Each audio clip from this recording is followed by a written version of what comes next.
বিসমিল্লাহির রহমানির রহিম। প্রিয় বন্ধুরা, আশা করি সবাই অনেক ভালো আছেন। তো আজকে আরেকটি নতুন টিউটোরিয়াল নিয়ে আসলাম। আজকের টিউটোরিয়ালটি হচ্ছে ফটোশপ রিলেটেড। তো আমরা ফটোশপের মাধ্যমে কিভাবে একটি তুলনামূলক অস্পষ্ট ছবি এবং ক্লিয়ার নয় এমন একটা ছবিকে, এবং ছবিতে ছোপ ছোপ দাগ আছে, সাদা দাগ, একদম একটা অস্পষ্ট ছবিকে, ক্যামেরা দিয়ে তোলা অস্পষ্ট ছবিকে কিভাবে আমরা ক্লিয়ার ছবিতে রূপান্তরিত করতে পারি সেই বিষয়ে আজকে আমরা শিখব। তো যারা একদম বিগিনার লেভেল থেকে শিখছেন তারাও আশা করি ক্লাসটি দেখলে শিখতে পারবেন। তো চলুন শুরু করা যাক।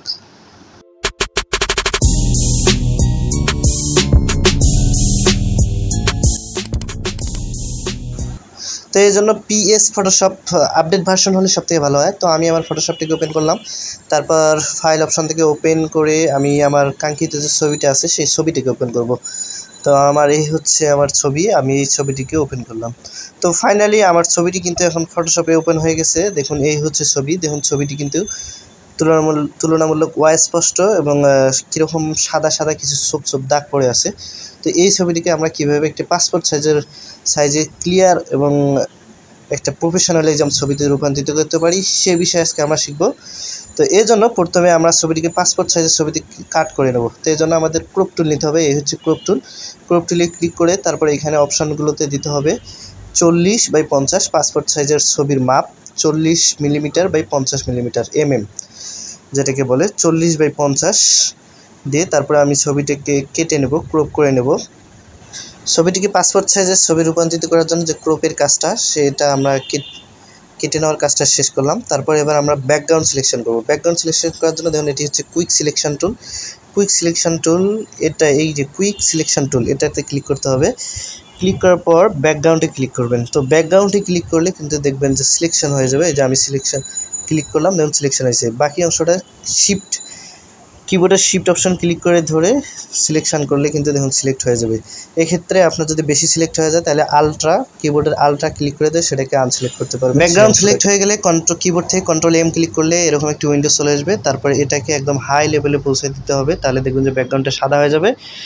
একদম ব্যাকগ্রাউন্ড সাদা হয়ে যাওয়ার পরে এখানে ওকে অপশনে ক্লিক করে দিতে হবে। ওকে অপশনে ক্লিক করে দিলে দেখবেন যে ব্যাকগ্রাউন্ডটা রিমুভ হয়ে গেছে, মানে একদম সাদা ব্যাকগ্রাউন্ড হয়ে গেছে।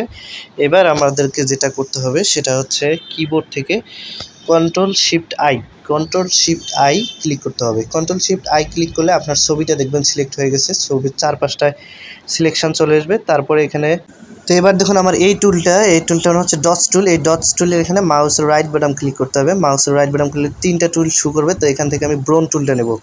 তো ব্রোন টুলটা ক্লিক করার পর দেখুন এবার আমি চুলটাতে এটাকে ড্র্যাগ করব। দেখুন চুলটাতে আপনি যতটাই ঘষবেন ততটা কিন্তু চুলের কালারটা কালো হয়ে যাবে। মানে ব্রোন টুল হচ্ছে মূলত কোনো কিছুকে ডিপ কালার করার জন্য।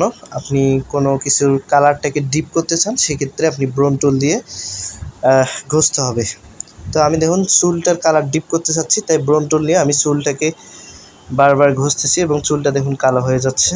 আমি এভাবে যে অংশটাতে হচ্ছে অস্পষ্ট আমি সেই অংশগুলোকে এই টুল দিয়ে ব্রাশ করলেই কিন্তু সেগুলো কালো হয়ে যাবে। দেখুন আমি চোখের ভুরুটাতে ড্র্যাগ করলাম, তারপরে যে চোখের মণি আছে সেখানে ড্র্যাগ করলাম, ব্রাশ করলাম। তো দেখুন এই অংশগুলো কিন্তু এখন কালো হয়ে যাচ্ছে। তো যদিও আমার ভিডিওতে স্যাম্পলটা দেখাচ্ছে না, তবে আশা করি যে আপনারা ব্রোন টুল নিয়ে যে অংশগুলো অস্পষ্ট সেগুলোতে যদি ব্রাশ করেন সেগুলো দেখবেন যে অটোমেটিক কালো হয়ে যাচ্ছে। আপনারা দেখতে পারতেছেন হয়তো যে অংশগুলো কালো হচ্ছে সেগুলোতে আমি ড্র্যাগ করতেছি মূলত। দেখুন কোটের কালারটাও এরকম অস্পষ্ট, তাই আমি ব্রোন টুল দিয়ে, আমি কোনো কালার নেব না, ব্রোন টুল দিয়ে এটাকে আমি স্পষ্ট করব। তো এই জন্য আমি অপাসিটিটা একটু বেড়ে নেব। দেখুন উপরে একটা অপাসিটির অপশান আছে, আপনাদের দেখাই দিচ্ছি। দেখুন এই যে অপাসিটি এখানে 35 আছে। তো এই অপাসিটিটিকে আমি একটু কমাই নিলাম, নিয়ে তারপরে আমি এবার কোডটার মধ্যে আমার কিন্তু টুলস আগেরটাই আছে, আমি যেটা সিলেক্ট করছিলাম ব্রোন টুল, সেই ব্রোন টুলেই কিন্তু আছে। তো আমি এই ব্রোন টুল দিয়ে এবার কোডের মধ্যে দেখুন ব্রাশ করতেছি, যেগুলো অস্পষ্ট সেই অংশ কিন্তু দেখুন ক্লিয়ার হয়ে যাচ্ছে। তো মোটামুটি একটা ক্লিয়ার হয়ে আসার পরে এবার আপনাকে আরেকটা কাজ করতে হবে, সেটা হচ্ছে কিবোর্ড থেকে কন্ট্রোল এল ক্লিক করতে হবে। কন্ট্রোল এল ক্লিক করার পরে দেখুন এখানে 3টি নির্দেশক চিহ্ন আসবে, সেগুলোকে আপনি একটু মুভ করবেন। আমি একটু জুম করে দেখাচ্ছি আপনাদের। দেখুন এই যে একটা অংশ এবং এদিকে আরেকটা অংশ আছে। তো এটাকে আমি একটা ছবিটির দিকে খেয়াল করলে কিন্তু আপনি বুঝতে পারবেন এটা কোথায় রাখতে হবে। তারপর এটাকে আমি একটু মুভ করে এই অংশটা আনি। তো দেখুন এবার কিন্তু ছবিটা একটা রিয়াল লুক চলে আসছে। তারপর আমি ওকে ক্লিক করে দিলাম। তো ওকে ক্লিক করে দেওয়ার পরে মনে হচ্ছে একটা সাইড সাদা, কিন্তু এই অংশটা হচ্ছে কালো। তাই আবার আমি ওই টুলে যাব, ব্রুম টুলে যাব, তারপর এখানে ডটস টুল অপশানে ক্লিক করব। ডটস টুল অপশানে ক্লিক করার পর আপনি অপাসিটিটা একটু কমায় নেবেন। অপাসিটি কমায় নিয়ে আপনাকে যে অংশটাতে কালো সেই অংশটাতে দেখুন ড্র্যাগ করলে সাদা হয়ে যাবে। তো ডটস টুল দিয়ে আপনি কোনো কিছুর ব্রাইটনেস বৃদ্ধি করতে পারবেন এবং ব্রুম টুল দিয়ে কোনো কিছুর ব্রাইটনেস কমাতে পারবেন বলতে সেটাকে ক্লিয়ার করতে পারবেন। তো এবার ধরুন ছবিটি কিন্তু অনেকটা ক্লিয়ার হয়ে এসেছে। এবার আমার এই ছবিটিতে অনেক সাদা দেখাচ্ছে, তাই কালার ব্যালেন্সের প্রয়োজন। কালার ব্যালেন্স করার জন্য কিবোর্ড থেকে কন্ট্রোল বি ক্লিক করবেন। তারপর এখানে অপশানগুলোকে আপনি আপনার ছবির রিকোয়ারমেন্ট অনুযায়ী মুভ করবেন। দেখুন আমি মুভ করতেছি, যতটুকু প্রয়োজন আমি ততটুকু মুভ করে ওকে ক্লিক করলাম। তো ওকে ক্লিক করার পর দেখুন ছবিটি একটা রিয়াল লুক কিন্তু চলে এসেছে। এবার আপনি এই ছবিটিকে পাসপোর্ট সাইজে প্রিন্ট দিতে পারবেন। তো এই হচ্ছে আগের ছবি। দেখুন এই হচ্ছে আগের ছবি আর বর্তমান ছবি হচ্ছে এটা।